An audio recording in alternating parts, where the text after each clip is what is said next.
Friends, இன்றைக்கி நம்ம முருங்கைக்காய் வச்சு ரசம் வைக்கலாம். 2 முருங்கைக்காய் நான் எடுத்து வச்சுருக்கேன். நல்லா கழுவிட்டு இந்த மாதிரி கட் பண்ணி இட்லி பானையில் வச்சு இட்லி தட்டில் வச்சு வேக வச்சுக்கோங்க. ஒரு 10 நிமிஷம் வந்தால் போதும். இப்போ உள்ளே இருக்க சதைப்பகுதி மட்டும் ஆறுனதுக்கப்புறம் எடுத்து ஒரு பவுலில் சேர்த்துக்கோங்க.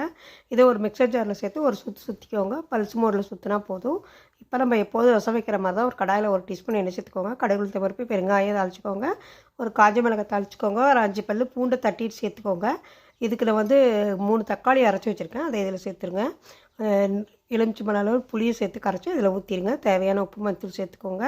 நம்ம எப்போதும் வீட்டில் ரசம் வைக்கிற மாதிரி தான் நம்ம இப்போ அரைச்ச விழுது சேர்த்துக்கலாம். சேர்த்து ஒரு நுரக்கட்டினா போதும், ரொம்ப கொதிக்க வேணாம்.